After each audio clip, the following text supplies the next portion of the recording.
사무엘상 16장 6절에서 13절까지의 말씀을 중심으로 하나님 마음에 맞는 다윗 이와 같은 제목으로 함께 은혜를 나누시겠습니다. 할렐루야.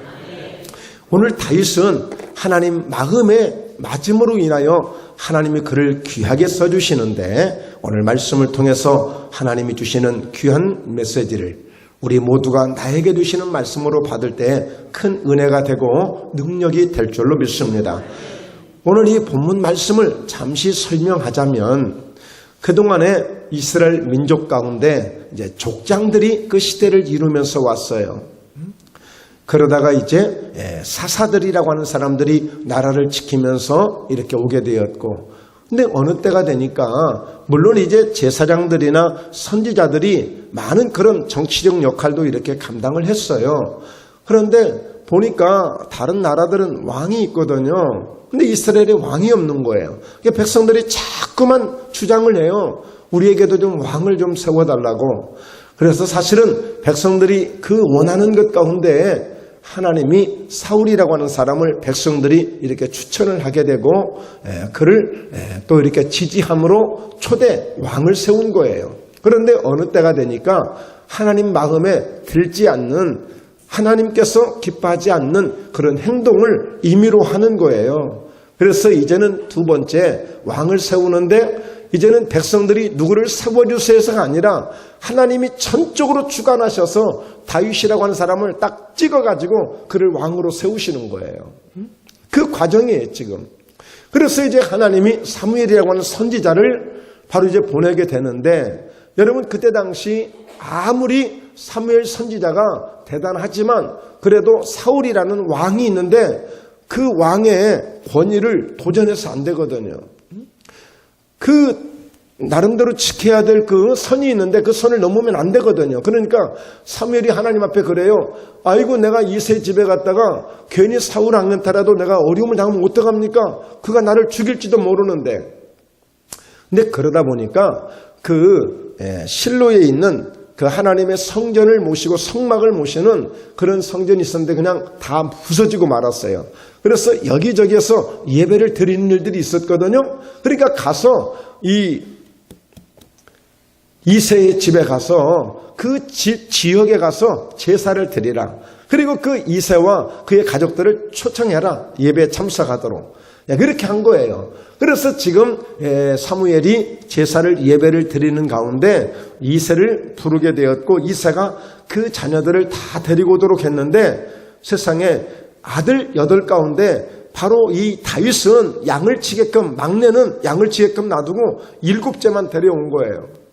내가 당신의 아들들 가운데 하나님이 나를 보내서 기름을 부어서 왕을 세우려고 하니까 아들들을 다 데리고 오라고 그랬어요. 그런데 이 다윗의 아버지 이세는, 다윗은 별로 아직 어리고, 그리고 아무리 봐도 형들이 더 똑똑하고 형들이 더 건장하고 형들이 더 훨씬 더 다윗보다는 훌륭하다고 생각했어요. 그러니까 다윗은 안중에도 없는 거예요. 그래서 다윗의 형 7을 데리고 왔는데 하나님이 결과는 어때요? 모든 면접에서 다 탈락을 당해요. 자, 이들을 택하지 아니하셨다 그랬어요. 택하지 아니했다. 지금 이제 연말이 되어지면 지금부터죠. 각 큰 기업들마다 이제 공채를 시작하기 시작해요. 그리고 가끔 또 공무원 시험들이 있지 않습니까? 그럴 때마다 다 이제 그 필요한 회사의 직원들을 모집하게 되는데 그 회사에서 누구를 선택하겠습니까? 시험만 보는 게 아니거든요. 반드시 면접을 통과해야 돼요. 면접할 때 무엇을 보겠습니까? 아무리 예뻐 보이고 아무리 건강해 보이지만 이 친구들이 우리 회사에 들어와서 회사에 유익을 주고 회사에 도움을 주고 회사에 좋은 영향력을 끼칠 수 있는 그런 인재를 찾지 않겠어요? 억지로 인물만 보고 뽑겠습니까? 아니거든요. 여러 가지 인성도 보고 다양하게 보는 거거든요. 즉 다시 말해서 회사에 마음에 드는 사람들을 뽑는 거예요. 그러니까 지금 하나님이 뭐냐면 왕을 세우는데 하나님 마음에 드는 왕을 지금 세우겠다는 거예요. 그래서 아들들을 다 데리고 지금 하나님 앞에 면접을 봤더니 아니다. 7을 다 하나님이 선택하지 않는 거예요. 그러니까 오늘 이 사무엘이 이새에게 하나님이 그러시는 거예요. 다 이렇게 선택지 아니하니까 사무엘이 아버지 이새에게 물어보는 거예요. 아들이 다 데리고 왔느냐? 아니요, 하나 남았는데 그는 막내고 별로 그렇게 내세울만 하지 않아요. 그래서 그냥 양치는 내가 있습니다. 그래, 빨리 데리고 와라. 빨리 데리고 와. 내가 그 아들이 올 때까지 내가 아무것도 먹지도 않고 내가 기다릴 것이다. 그래서 다윗을 딱 데려오니까 오는 순간 벌써 하나님이 딱 그를 지목하시고 그에게 기름을 부으시라는 거예요.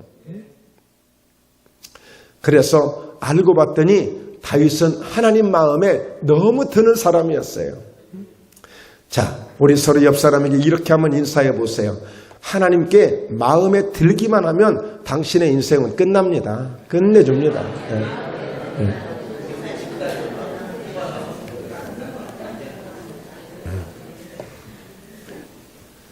얼마나 멋있게 끝내주는지 말씀을 소개하겠습니다.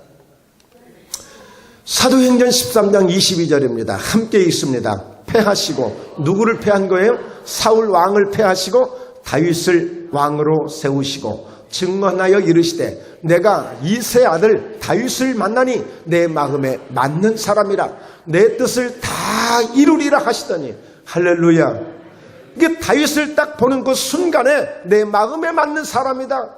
그래서 오늘 내 뜻을, 하나님의 뜻을 다윗을 통해서 다 이루리라 했어. 다 이루리라. 하나님께서 하시고자 하는 일들을 이루시기 위해서 예수 그리스도를 보내주신 것을 믿으시길 바랍니다. 그렇다면 그 다윗, 예수 그리스도가 오기 이전 그 다윗을 세울 때도 하나님이 하나님의 뜻을 이루시기 위해서 그 다윗을 왕으로 세우신 거예요. 내 뜻을 다 이루리라. 하나님이 하시고 싶은 뜻들이 많이 있었단 말이에요. 하나님이 대한민국을 축복해 주셔야 되겠다 싶으면 하나님이 원하는 사람을 세워서 축복하시게 만들어 가는 거예요. 하나님이 목포를 축복하시기 위해서는 오늘 하나님이 목포예담교회가 마음이 들게 하셔서 마음이 드심으로 목포예담교회를 통해서 목포를 축복하게 하시는 것입니다. 하나님 마음에 드는 것, 이것은 정말 대단한 일이에요. 우리가 보통 보면 왜 그런 거 있잖아요. 저는 길을 다니다가도 가끔 그래요. 하나님, 저분도 저희 목포예담교회 오게 해주세요. 아무도 몰라 하여튼. 저분이 교회를 다니는지 다른 교회를 다니시는지 아니면 안 믿는지 모르지만 그냥 저런 분도 좀 오셨으면 좋겠다. 저런 분도 오셨으면 좋겠다. 그냥 그래요. 여러분, 하나님의 마음에 맞는 사람, 바로 다윗은 그 결국에 하나님께서 다윗을 통해서 많은 뜻을 이루어 가시는 것을 보게 돼요. 그 나라를, 어려운 나라를 왕성하게 세워가게 하시고 오늘 하나님의 뜻을 이룰 수 있도록 모든 전쟁마다 승리하게 도와주시고 그를 통하여서 정말 하나님이 얼마나 살아계셔서 역사하시는지를 시편 23편에서 하나님은 나의 목자가 되신다고 고백하며 많은 사람들에게 하나님을 자랑할 수 있도록 그렇게 써주시고 세워가시지 않습니까? 많은 환난과 어려움들이 있지만 그런 어려움을 다 통과할 수 있도록 만들어 가시는 거예요. 비록 아버지는 7 형들을 더 인정했지만 하나님은 다윗을 더 인정해 주신 거예요. 하나님이 마음에 맞으니까 아무리 아버지가 오늘 다윗을 제껴놨지만 하나님이 그에게 마음에 맞으니까 오늘 아버지가 상상도 할 수 없는 그런 아들로 만들어 버리시잖아요. 여러분, 우리 부모님들이 우리 자녀들을 어디까지 세울 수 있어요? 어디까지 만들 수 있습니까? 물론 대학 보내고 결혼시켜주고 이렇게 하면 최고죠. 또 여유가 있으시면 집도 사주고 여유가 있으면 더 해줄 수 있는 것도 좋지요. 그러나 한계가 있어요. 아무리 한들 더 이상의 무엇을 어떻게 하겠습니까? 그러나 하나님이 하나님의 마음에 맞는 다윗을 얼마나 세워주셨는가를 알 수 있지 않습니까? 오늘 서울에 훈훈한 소식이 왔습니다. 서울에서. 그것은 다름 아닌 그 80이 넘으신 노 부부가 평생을 모아놓은 400억의 재산을 고려대학교에 기증을 했어요. 그러니까 그분들이 그것을 결정할 때까지 얼마나 고심을 하고 고민을 하고 결정하기까지 얼마나 많은 시간을 들였겠습니까? 가장 마음에 맞는 고려대학을 선택하신 거예요, 그분들이. 서울대학이 아닌, 연세대가 아닌, 어쩌면 모르겠습니다. 그 삶의 현장이 지금 살고 계시는 그 부근이 아무 고려대 인근에 있다 보니까 그래서 그랬는지 몰라도, 아니면 자손들이 그 고려대에 어떤 연관된 그런 어떤 학교를 다녔는지는 모르겠지만, 어쨌든 여러분 그 엄청난 그 돈을, 평생 모은 돈을 기부하는데 바로 고려대에 기부를 한 거예요. 가장 마음에 드는 선택하지 않았겠어요? 반면에 부산에서는 안타까운 소식이 오지 않았습니까? 한 30대 젊은 사람이 가족 4명을 정말 무참하게, 그것도 대충이 아니라, 왜 그랬겠어요? 그 죽인 사람, 그 살인자의 이야기를 듣자면 그냥 생각을 해보건대, 추측을 해보건대 내 마음에 안 든다는 거예요. 동거도 했다는데, 그 손녀딸하고 동거도 했다는데 모든 게 마음에 안 든다는 거예요. 그러니까 내가 가만두지 않겠다는 거예요. 그러니까 여러분, 마음에 드는 것과 마음에 들지 않는 것은 하나님도 우리에게 역사할 수 있지만 우리도 마찬가지잖아요. 여러분, 교회가 마음에 들지 않는데 어떻게 오겠어요? 교회가 마음에 드는데 왜 안 오겠어요? 예수님이 마음에 들지 않는데 어떻게 예수 믿겠어요? 예수님이 마음에 드니까 예수 믿는 거예요, 사실은.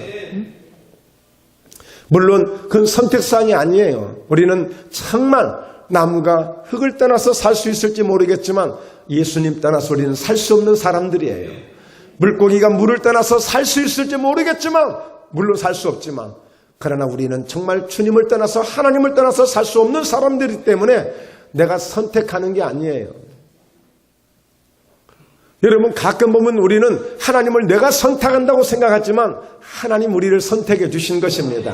내가 너희를 부르지 않으면 내 앞에 올 자가 한 사람도 없다고 그랬어요.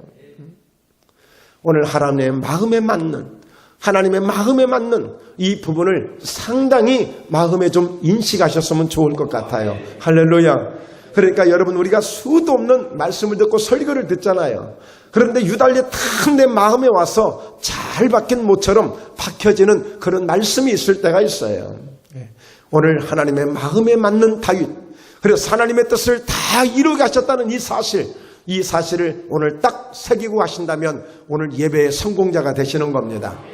할렐루야. 네. 자, 그렇다면 하나님이 내 마음에 맞는다고 하는 기준을 어디다 세우셨을까? 내 마음에 맞는 다윗을 어디에다가 세우셨을까? 자, 첫째로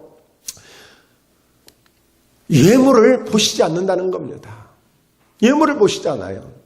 오늘 다윗의 아버지 이새는 첫째 아들부터 해서 틀림없이, 그리고 사무엘도 볼 때에 하나님 이 아들이면 되겠습니까? 하고 자신 있게 당당하게 하나님께 딱 보여드린 거예요. 첫째 아들을.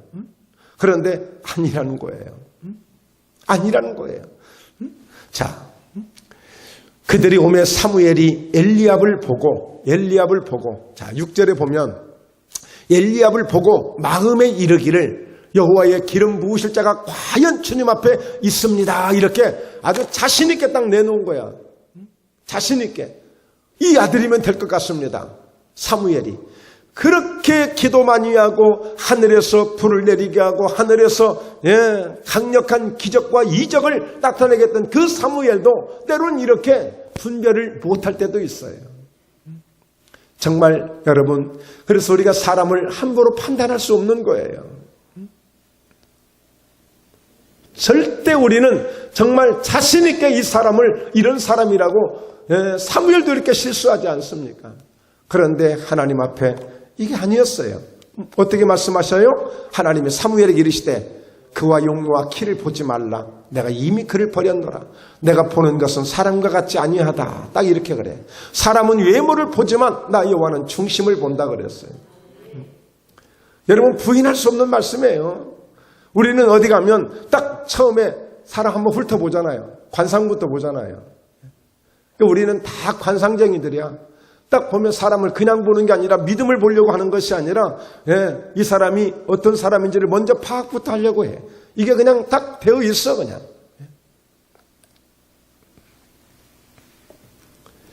여러분, 하나님은 사람을 중심을 보신대. 외모를 보지 않으신대. 여러분, 그러니까요 정말 소망이 있는 거예요.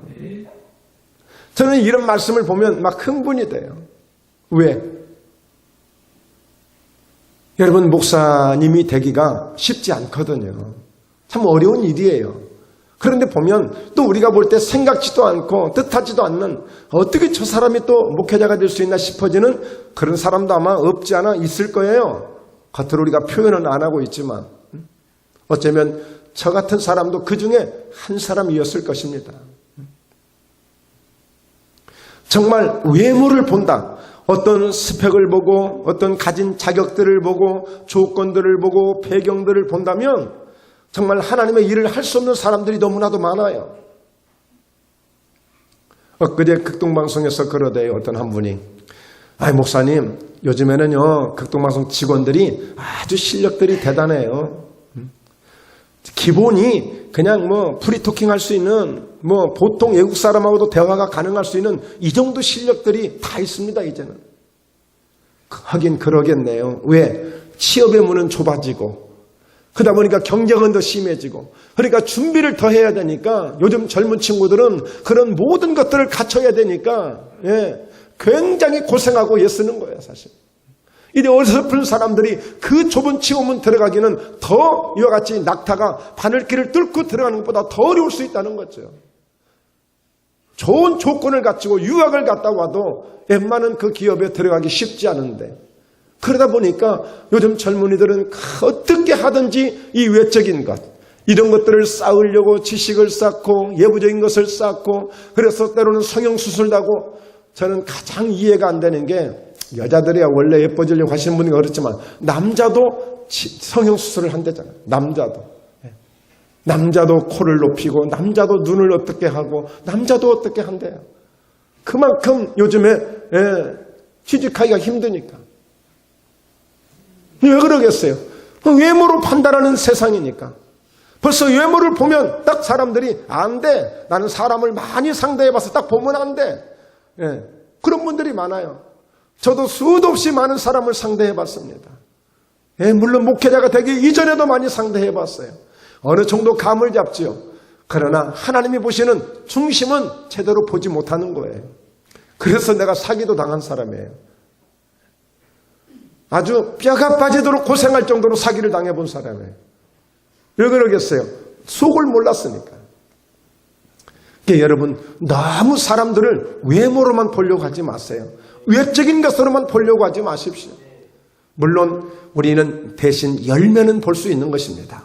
열매를 보면 그들을 안다고 했기 때문에 열매를 보는 것은, 그것은 외모를 보는 것과 달라요. 하나님은 결코 이와 같이 다윗을 세우실 때에 외모를 보지 않았다는 거예요. 여러분, 그래서 이런 말씀을 들을 때마다 이렇게 고백하셔야 돼. 우리 서로 한번 또 인사해 봅니다. 나 이 말씀 들으면 나 힘이 생겨. 이런 말씀을 들으면 나 참 힘이 생겨. 여러분, 왜 그래요? 늘 자신에 대해서 자신감을 갖지 못하잖아요. 말은 표현은 못하겠지만 내 모습이 좀 이렇게만 되었다면 얼마나 좋았을까? 내가 키가 조금만 더 컸으면 얼마나 좋았을까? 내가 좀 이 부분이 좀 이렇게만 되었으면 얼마나 좋을까? 여러분, 얼마나 두고두고 그 부분을 여러분들이 고민하고 있지 않습니까? 그러나 여러분, 하나님 앞에는 결코 외모가 그렇게 썩 중요한 것은 아니다. 여러분, 병원에서 아파보고 입원해 보면 여러분, 외모가 아무것도 아니에요. 우리가 생각하는 어떤 그 기준에 미달지 못하는 것 같지만 건강하게 다니는 사람이 최고입니다. 최고예요. 힘들고 어려울 때, 고난당하고 고통당할 때에 무슨 외모가 중요합니까? 제가 목회 시작하고 한 1, 2년, 2, 3년 정말 극심한 그런 어려운 그런 과정을 이렇게 통과하면서 은행에 가서 보면 제일 기가 막힌 게 그거예요. 그래도 목사니까 겉은 멀쩡한데 아무리 통장을 가지고 가서 시디기에 넣었다 뺐다 수도 없이 해봐야 더 이상 정리할 것이 없습니다. 더 이상 정리할 것이 없습니다. 이 멘트밖에 없는 거예요. 그런데 머리도 제대로 감지 않고 바지도 그냥 올려 제끼고 막 흙이 묻어있고 일하다 오신 것 같아요. 도장도 나는 뿔도장이고 그럴듯한 도장인데 그분은 도장도 나무 도장이야. 제대로 찍히는가를 모르겠어. 근데 어쨌든 간에 그냥 갖다 꾹 한번 찔러주니까 이만큼 돈을 타가지고 가더라고. 겉만 멀쩡하면 무슨 소용이 있냐고. 여러분 예모에 너무 치중하지 마시고 여러분 다 예뻐요. 다 멋있어요. 할렐루야. 너무 그렇게 연지곤지 받으느라고 예배 늦지 마시고 그냥 오세요. 그냥. 그런 말이 있잖아요. 우리 그냥 생긴 대로 살자 그냥 아주. 여러분 너무 예모에 치중하지 마세요. 예모로 기준하지 않습니다. 장로님이 되고 목사님이 되고 집사님이 되고 이런 일들에 예모로 보지 않잖아요. 그런데 우리가 또 예모를 판단해서는 안 되잖아요. 두 번째, 여러분 하나님이 다윗을 내 마음에 맞는 사람이다 라고 이렇게 인정하시기까지는 무엇을 통해서 기준을 삼으셨을까? 그것은 중심을 보심으로 기준을 삼으신 거예요. 우리가 생각했을 때 좀 내 마음에 드는 친구, 내 마음에 드는 사람의 어떤 기준을 나름대로 정하죠. 의리 있고 인정머리도 좀 있고 사람이 좀 싹싹하고 뭔가 좀 서로 고마울 줄도 알고 어떤 이런 기준들이 있겠죠.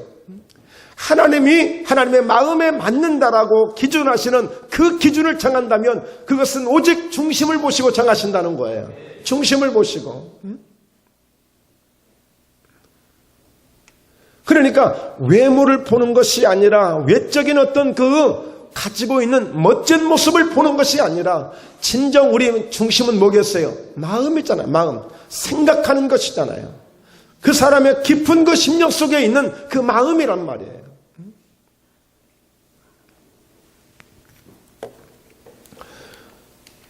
그러니까 7절에서 보십시오. 바로 내가 이미 그 사울을 버렸다. 나는 내가 사람과 같지 아니하니 사람은 외모를 보거니와 나 여호와는 중심을 보느니라 했잖아요. 중심을 보느니라. 중심, 우리의 마음을 보신다는 거예요. 왜? 우리가 상대해보고 사람들을 겪어보고 경험하다 보면 저 사람 참 생각하는 게 참 이뻐. 마음이 참 댐댐이가 참 이뻐. 저기 그 열왕기서에 보면 나만이라는 문둥병에 걸린 그 장군이 전쟁을 나갔다가 한 소녀 하나를 이렇게 데려왔단 말이에요.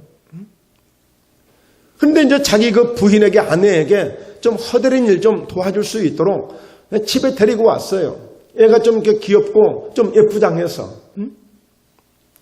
그런데 아니나 다를까 얼마나 마음이 참 착한 아이인지 참 일을 잘해. 참 이뻐. 근데 어느 날인가 이 나만이 그만 나병이 걸리고 만 거 아니에요?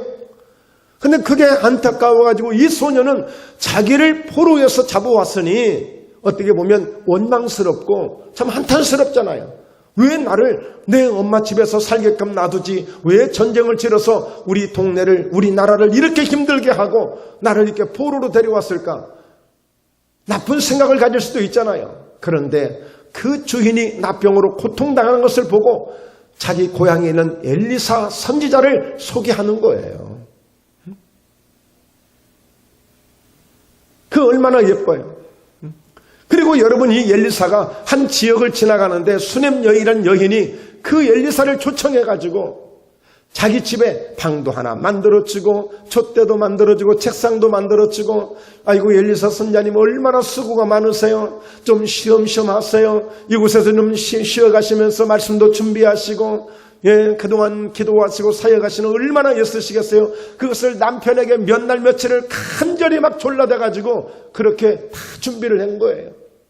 그러니까 여러분 엘리사가 그것을 보자 너무너무 그 마음속에 이쁜 거예요.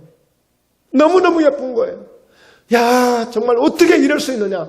그래서 뭔가 보상을 해주려고 당신 남편을 위해서 내가 왕에게 이 얘기해가지고 한 자리 해줄게. 그랬더니 이 수냄 여인이 아닙니다. 나는 절대 그런 것을 바라지도 않았습니다. 우리가 살고 있는 지금 이금도 만족합니다. 더 이상의 바랄 게 없습니다. 그러니 엘리사와 그의 종 게하시가 몸둘 바를 몰라요. 이 엄청난 그의 마음의 그 중심을 보고 어떻게 해야 될 줄을 몰라요. 그래도 뭔가 우리가 보답해야지 싶어서 다 가정 구석구석을 찾아보니까 아이가 보이지 않아. 아이가 없는 거야. 지금까지 살면서. 그래서 엘리사가 하나님의 능력으로 그 수냄 여인에게 아이를 가질 수 있는 은혜를 주시고 축복을 주셔서 아이를 갖게 하시잖아요. 여러분, 이렇게 중심을 보심으로 그 중심은 상대방의 마음을 이끌어내는 아주 중요한 무기가 될 수 있는 것입니다. 큰 능력이 될 수 있는 거예요. 저희가 조금 전에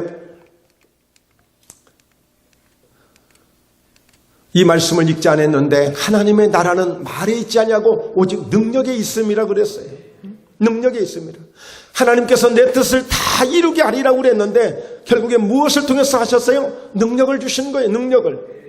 능력, 그러면 꼭 병을 고치고 귀신을 쫓아내고 이것만을 능력이라고 하는데 오늘 하나님이 다윗에게 능력을 주시니까 왕이 되어가잖아요. 능력을 주시니까 전쟁마다 이기게 하시잖아요. 능력을 주시니까 사람 중에서도 멋지게 살아갈, 형제들 중에서도 가장 으뜸되게 살아가도록 만들어버리잖아요.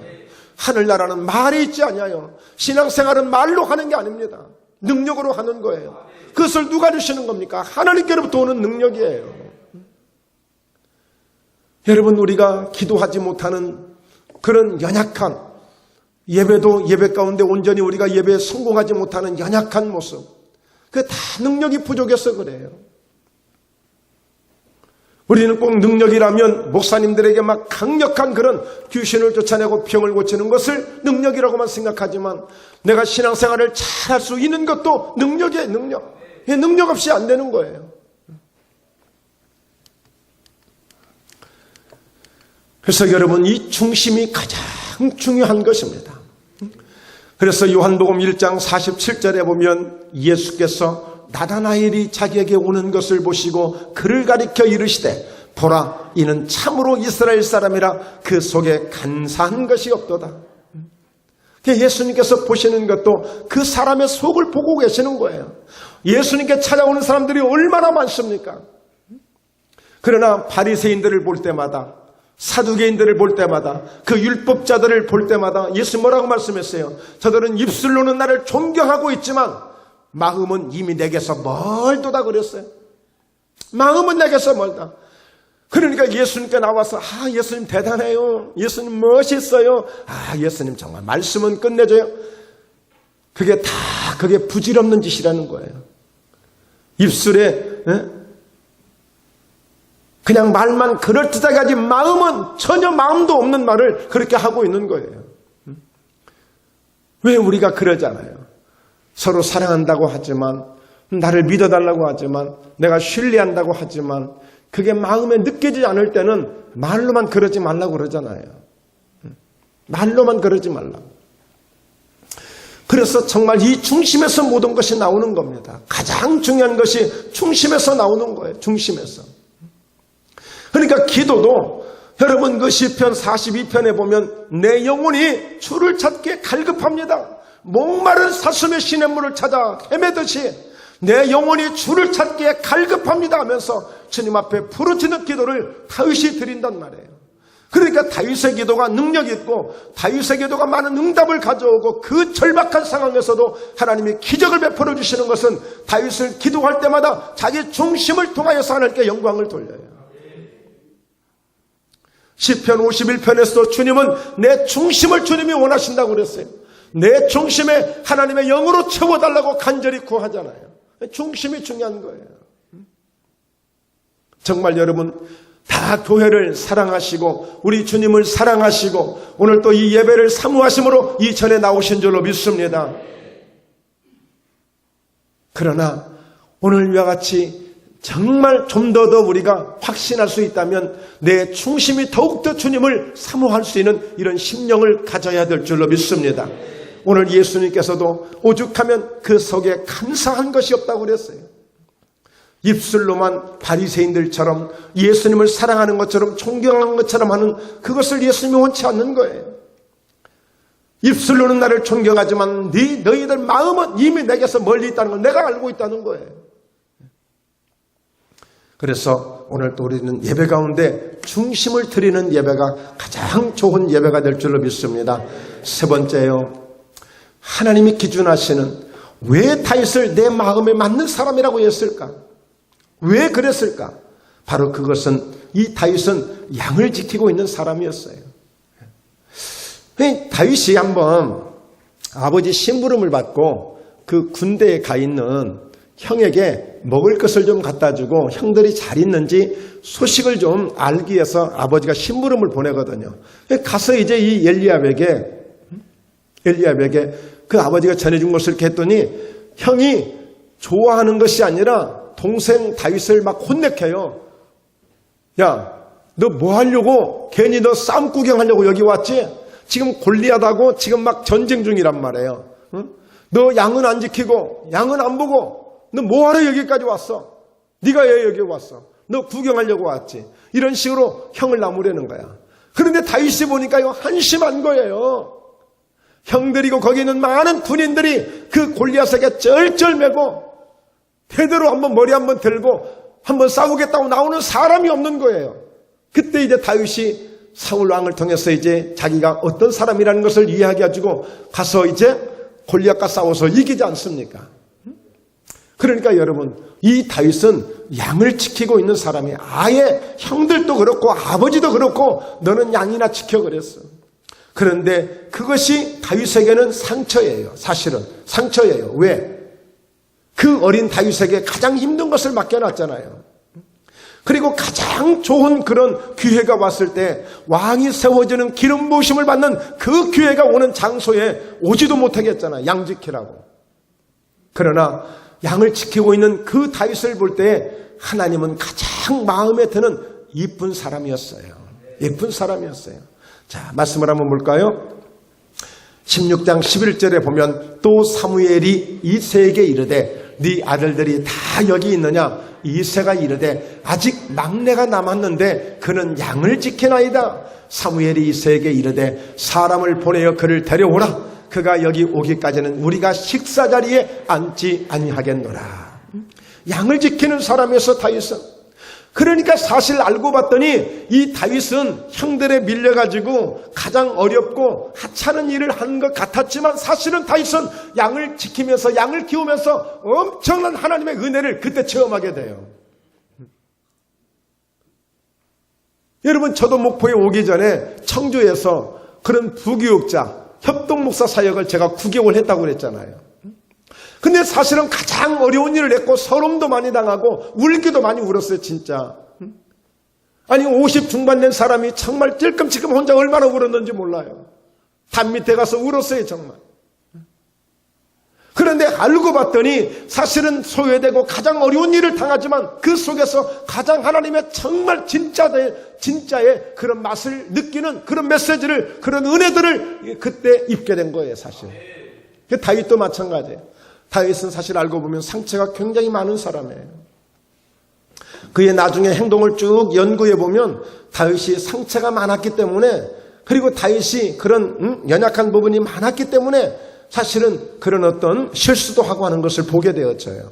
그런 영향들이 없잖아 있어요. 그러니까 여러분이 다윗은 오히려 양을 지키는 그 장소에서 늘 하나님을 생각하면서 하나님을 직접적으로 경험하는 그의 모든 삶이 하나님을 만나는 기회가 된 거예요. 그러니까 하나님은 그 다윗을 통해서 그렇게 고백하게 만든 거예요. 여호와는 나의 목자시니 내가 부족함이 없으로다. 그가 나를 푸른 풀밭과 쉴 만한 물가로 인도하시는도다. 내 영혼을 날마다 소생시켜 주시는 분이시다. 왜? 다윗이 자기가 양을 키우면서 양을 지키면서 그 사실을 발견하게 된 거예요. 하나님이 나에게 얼마나 이런 많은 은혜를 주시는지를 다윗이 바로 그때 그 하나님에 대한 진면목을 발견하게 된 거예요. 그냥 따라다니는 믿음이 아니고 그냥 구경하는 믿음이 아니라 몸소 그는 양을 지키면서 양을 목양하면서 정말 하나님을 경험하는 매 순간마다 하나님의 도우심을 받는 이런 은혜를 입게 된 거예요.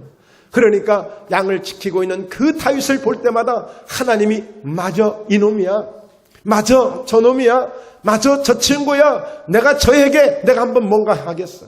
하나님 벌써 찍으신 거예요. 하나님 벌써 정하신 거예요. 오늘 저와 여러분들이 어쩌면 다윗처럼 소외되어지고 알아주지 않고 어떻게 보면 나만 왕따 된 기분으로 어떤 일을 하고 있을지 모르겠지만, 그러나 그 일에 주님을 생각하면서 하나님을 생각하면서 묵묵히 그 일을 감당하니까 하나님께서 인정해 주시고 더 많은 일을 맡겨주시는 좋은 기회가 될 수 있다는 사실입니다. 저희 목포예담교회가 아직은 좀 연약하고 아직은 좀 많이 부족한 부분이 많이 있지만, 그러나 우리가 이곳에서 최선을 다하고 오직 주님을 생각함으로 믿음으로 나아갈 때 하나님이 마음에 드시면 어느 날인가 오늘 우리에게 다윗을 쓰신 것처럼 더 크게 써 주실 수 있는 것입니다. 이것이 다윗이 하나님 앞에 마음에 맞을 수밖에 없는 행동이었어요.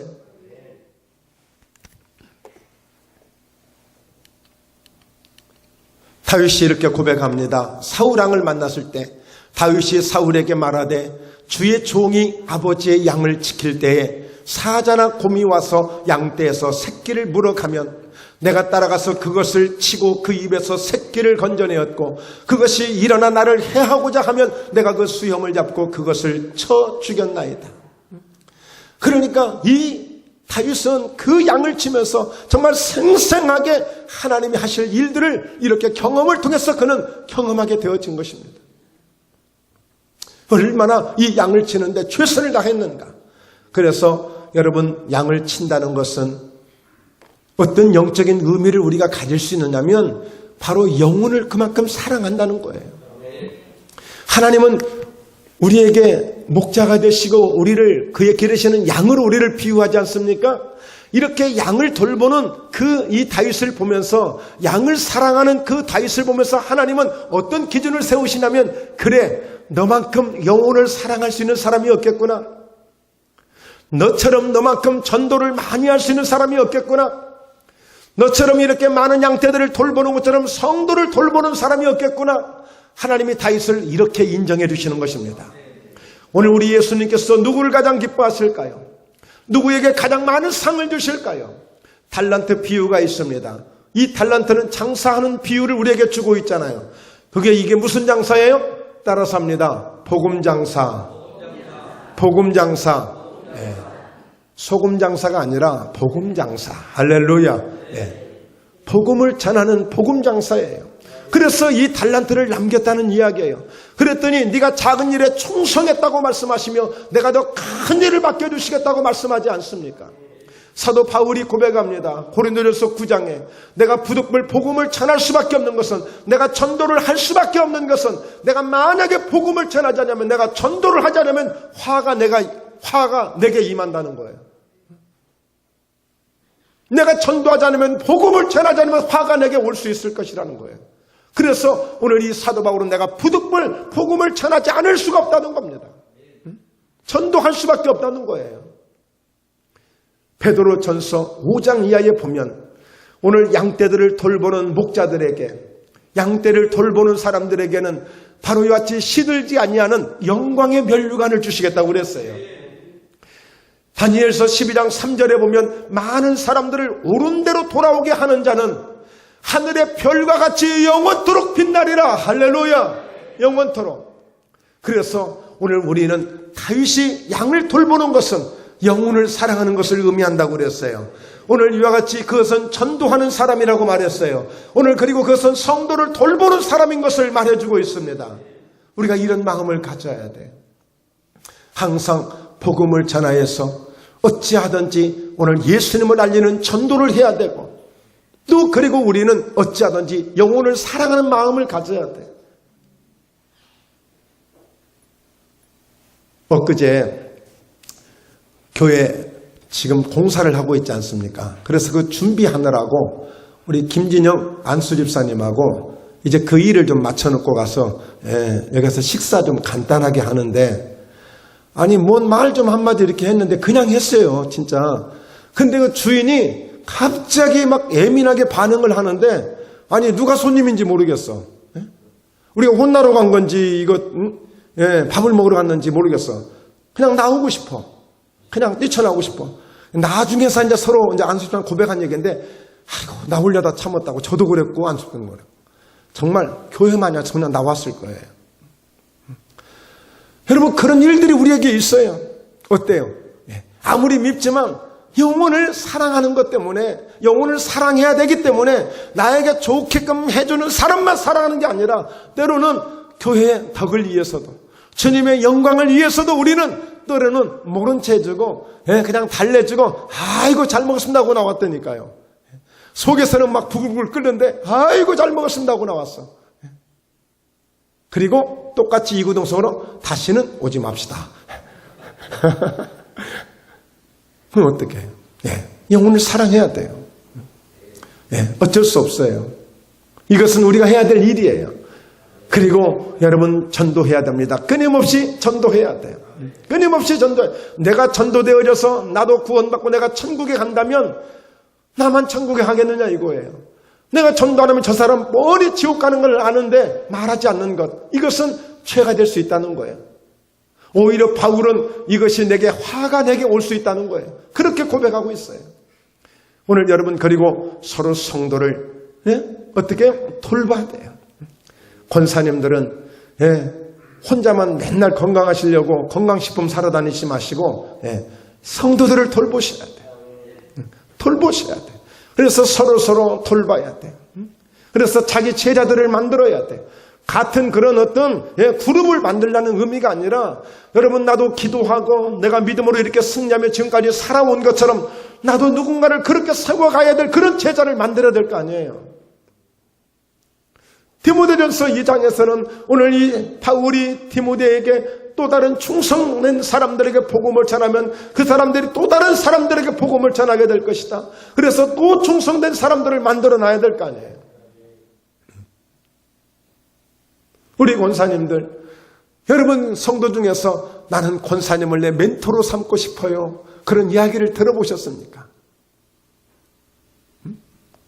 나는 권사님처럼 나도 권사님을 내 멘토로 삼고, 나는 권사님처럼 나도 기도하고, 나도 권사님처럼 나도 그렇게 열심히 좀 한번 하고 싶어요.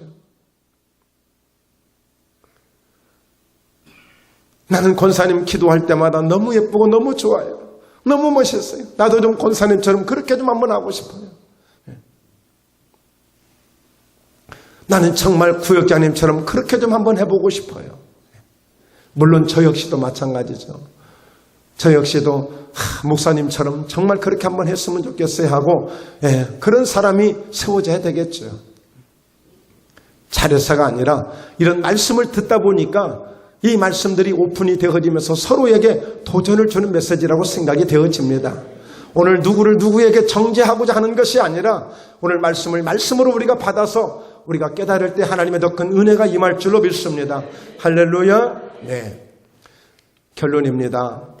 그래서 결국에 하나님께로부터 마음에 맞는 이 다윗을 만날 때 다윗이 받은 선물은 기름 부으심의 선물을 받은 거예요. 여러분, 이 기름 부으심은 왕을 세울 때 부어주시는 기름 부으심이에요. 지금 양을 치는 정도밖에 되지 않아요. 양을 치는 소년이에요. 그런데 장차 내가 너를 왕으로 세워줄게 하고 하나님이 그에게 기름을 부으셨다는 것은 이것은 어마어마한 선물이 되는 줄로 믿습니다. 할렐루야. 가끔 보면 학생들이 골든벨이라는 그런 퀴즈, 그런 풀이하는 그 학교마다 이렇게 방문하면서 하는 게 있잖아요. 거기서 골든벨을 울리면 어떻게 돼요? 무슨 선물을 받아요? 대학 다니는 동안에 완전 장학금 다 나와요. 여러분, 그 골든벨을 한번 울리는 것이 학교에 큰 명예도 되고 자신에게 명예도 되지만 오늘 이와 같이 이 선물을 받을 때에 완전한 그런 장학금을 4년 동안 100% 지원을 받는 거예요. 이 엄청난 이 선물. 여러분, 이것만 받아도 그렇게 자랑스럽고 영광스러운데 장래에 내가 왕이 될 수 있는 선물을 받는다. 이 기름 부으심을 받는 이 은혜, 이 다윗이 이 은혜를 받은 겁니다. 그래서 다윗은 이 기름 부으심을 받고 난 딱 다음에 무슨 일이 생겨요? 다시는 들판으로 그런 양이 낳치는 이런 일 하지 않아요. 이제 왕이 될 수 있는 코스로 완전히 인생이 바뀌어버려요. 자, 따라서 합니다. 기름 부으심을 받는 것은 성령 충만을 받는 것입니다. 예. 여러분 정말 성령으로 충만함을 한번 받아보세요. 내 인생의 길이 달라진다니까요. 길이 달라져요.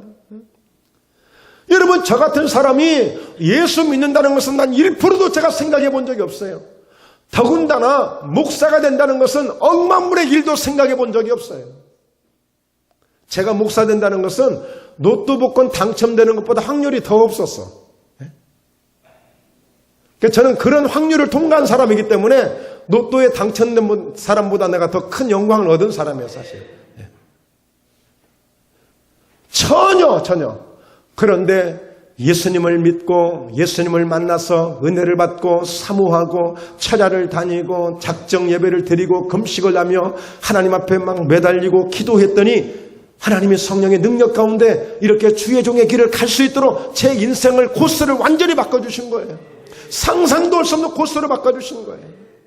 여러분 성령 충만의 은혜를 받아보십시오. 하나님이 여러분 성령 충만을 받게 되어지면 여러분의 인생의 길이 달라진다니까요. 내가 바꾸려고 해서 바꿔주는 것이 아니라 오늘 내 인생이 힘들고 어려워지지만 그러나 그 가운데서 하나님이 멋지게 역사해 가시는 것을 경험할 수가 있으실 거예요. 네. 여러분 왜 이 성령 충만이 선물이냐? 바로 보십시오. 이 사무엘이 기름불병을 가져다 그의 형제 중에서 그에게 부었더니 이날 이후로 다윗이 여호와의 영에게 크게 감동되냐. 이날 이후로. 그러니까 그 기름 부으심을 받는 그날 이후로 하나님의 영에 크게 감동되면서 그의 인생이 완전히 바뀌어졌다니까요. 네.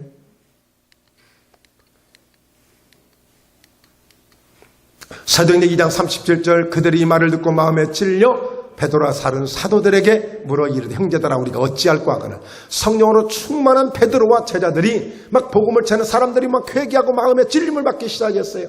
그랬더니 베드로가 뭐라고 해답을 주느냐? 베드로가 이르되 너희가 회개하여 각각 예수 그리스도의 이름으로 세례를 받고 죄사함을 받아라. 그리하면 성령의 선물을 받으리니. 그러니까 사도행전의 역사는 선물, 하나님의 성령의 선물을 받은 역사예요. 예수님이 떠나시기만 하면, 예수님이 떠나시면 정말 이제 절망이라고 생각했어요. 그러니까 십자가를 지고 가시는 주님 보고 전부 도망간 거 아니에요. 그런데 예수님께서 떠나가셨지만 이 성령을 선물로 받고 그들이 능력을 받게 되어지니까 예수님이 계시지 않지만 예수님이 계실 때보다도 더 많은 일을 하게 되는 엄청난 역사가 이루어진 거예요. 그들을 통해서 한낱 물고기, 그 어부였던 물고기 잡던 어부였던 베드로가 그렇게 많은 능력을 통해서 정말 세계적인 인물이 되어지고 역사적인 인물이 되지 않습니까? 인생이 달라져요. 바뀌어져요. 우리 자녀들도 여러분 이런 성령의 충만함을 받게 되면 지혜형이 임하는 거예요. 이 솔로몬은 이 지혜를 받기 위해서 1000번째를 들어가며 기도했어요. 한 말씀만 더 소개하면 여러분 요셉입니다. 바로가 그의 신하들에게 이르되 이와 같이 하나님에 의해 감동된 사람을 우리가 어찌 차릴 수 있으리요? 결국에 보니까 오늘 이 요셉은 하나님께로부터 꿈을 꾸기도 하고 꿈을 받기도 하고 그러면서 꿈을 해석해 줄 수 있는 이런 지혜를 얻게 되어지거든. 알고 봤더니 하나님의 영을 그에게 부어주신 거예요. 그러니까 결국에 이 하나님의 영에 감동되어진 이 요셉은 어려운 고난을 겪지만 고난 속에서도 하나님이 형통하게 해주시잖아요. 하나님이 책임져 주시는 거예요. 그러니까 오늘 이 다윗에게 기름 뿔병을 주셔서 기름을 부었다는 의미는 하나님이 완전히 내가 사로잡아 준 거야. 내가 너를 완전히 감싸준 거야. 내가 완전히 내 능력으로 너를 덮어준 거야. 내가 너를 보호하고 있는 거야. 하나님이 책임져 주시는 것입니다. 오늘 성령으로 충만한 은혜를 받으면 하나님이 책임져 주시는 사람이 될 수 있는 거예요. 그러니까 하나님이 함께 해주시고 책임져 주시니까 그를 통해서 능력이 나타나게 되는 것입니다. 다윗이 이 능력을 받고 엄청난 하나님의 일들을 이루어가는 사람이 된 거예요. 그래서 내 뜻을 다 이루겠다 했어요. 그런데 다윗이 딱 한 가지 하나님의 뜻을 이루지 못한 게 있습니다. 본인이 이루지 못한 게 있어요. 그의 아들을 통해서 이루셨습니다만 여러분 결국에 이 다윗은 성전 건축을 하게 되어지는데 너는 너무나도 전쟁을 많이 해서 사람의 피를 많이 흘렸기 때문에 내가 너를 성전을 지치는 내가 못하게 할 거야. 그렇게 사람의 피를 많이 흘린 사람이 성전을 짓는 것은 나도 가슴이 아프다. 그러니까 네 아들 중에 솔로몬을 통해서 성전을 건축하도록 했어요. 여러분 오늘 이렇게 다윗은 하나님의 영에 감동된 사람이 되어지고 하나님의 영에 감동이 되어져 이날 이후로 하나님의 영에 크게 감동되어짐으로 하나님을 기쁘시게 하며 살아갔던 사람입니다. 그는 그래서 하나님의 감동으로 모든 일을 이루어가면서 최고의 왕 중의 왕이 되어진 다윗이 될 수 있었던 거예요. 그것은 딱 한 가지입니다. 하나님 마음에 들었기 때문입니다. 따라서입니다. 하나님의 마음에 드니까 정말 멋있게 쓰임 받았네요. 네, 이것이 오늘 말씀의 중심이었습니다. 기도합니다. 거룩하신 하나님,